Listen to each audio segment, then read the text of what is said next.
Good afternoon. I wanted to share some poetry with you, not all my own, but from other great poets, and particularly during Black History Month, a couple of readings from Langston Hughes and Julius Lester, and maybe one other. I'm going to make this into about 2 or 3 different sections. And the last section I will be reading from my new book, The Inner Passage, by Bob Koshin Hansen, that's available on Amazon.com or available from me at Koshin at CentryTel.net. Koshin is spelled Koshin. The Negro Speaks of Rivers. Langston Hughes. I've known rivers. I've known rivers ancient as the world and older than the flow of human blood in human veins. My soul has grown deep like the rivers. I bathed in the Euphrates when dawn were young. I built my hut near the Congo and it lulled me to sleep. I looked upon the Nile and raised the pyramids above it. I heard singing of the Mississippi when Abe Lincoln went down to New Orleans, and I've seen its muddy bosom turn all golden in the sunset. I've known rivers, ancient, dusky rivers. My soul has grown deep like the rivers. An essay by Julius Lester. You maybe are familiar with this book, The Revolutionary Notes by Julius Lester. This particular edition cost $1.25. It's a book to carry to the barricades. And I would like to read the first essay, which will be difficult, I think, for some. But it certainly speaks to the truth. Protest and Resistance by Julius Lester, from his book, Revolutionary Notes.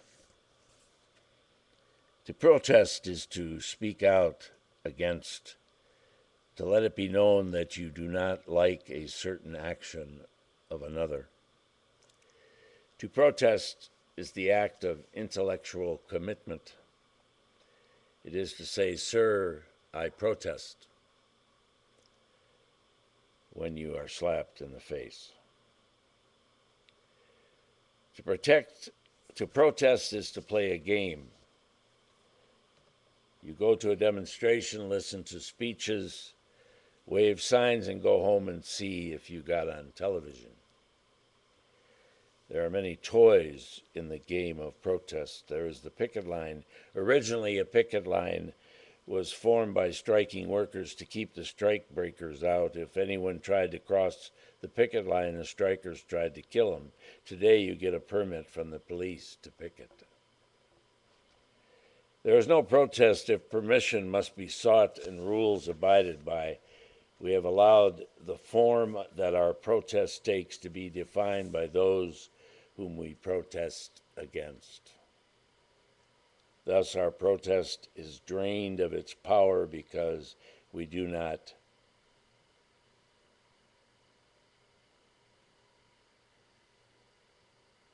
have the power to make our protest effective. We think the war in Vietnam is being waged only against the Vietnamese, but we are the victims too. It is our own deaths we protest, but we haven't realized it. It is not a war against the Vietnamese people, it is a war against us and the little humanity that we have remaining. Too little humanity we have remaining, too little humanity because we are no longer outraged at what is being done to us. If we were, we would resist. To resist means to say no without qualification or explanation. To resist is not only to say I won't go, it's to say I'll make sure nobody else goes either. To resist is to pit life as you define it against life as you define it and to do all that is necessary to see that their definition is destroyed in all its parts. To resist is not to go to jail when sentenced, but when caught and surrendered, there is no other choice but death. To resist is to make the president afraid to leave the White House because he will be spat upon whenever he goes out to tell his lies, because his limousine will find the street filled with tacks and thousands of people who will surge around it, smashing windows, rocking the car until it is turned on its side.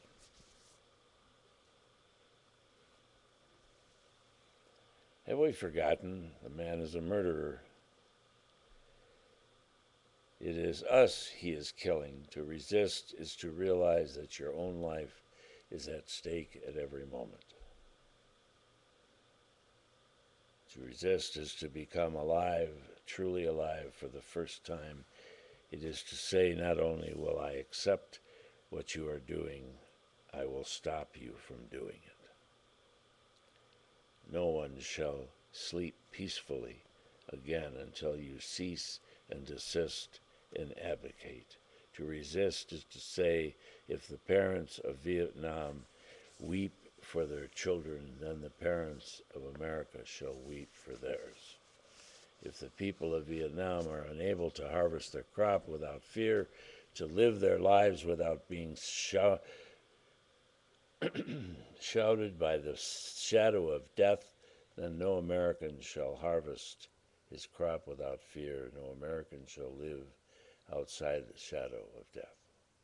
To protest is to dislike the inhumanity of another. To resist is to stop the inhumanity and to affirm your own humanity. One does not protest murder. One apprehends the murderer and deals with him accordingly. First published in the Vietnam Summer News, Cambridge, Massachusetts, August 4th, 1967. And finally, in this section, a poem by Yusef Komunyakaa. I'm sure that some of you are familiar with his book. It's a book of poems from his experience in Vietnam. This is a very appropriate poem even for today, and how China is destroying the culture and the people of Tibet as Israel is destroying the culture and the people of Palestine. 2527th birthday of the Buddha. When the motorcade rolled to a halt, Quan Du stepped out and sat down in the street. He crossed his legs, and the other monks and nuns grew around him like petals. He challenged the morning sun, debating with the air. He leafed through visions brought down to earth. Could his eyes burn the devil out of men? A breath of peppermint oil soothed someone's cry. Beyond terror made flesh, he burned like a bundle of black joss sticks. A high wind that started in California the flames, turned each blue page, leaving only his heart intact. Waves of saffron robes bowed to the gasoline can. Thank you. We'll see you in the next section with a couple poems from the Middle East.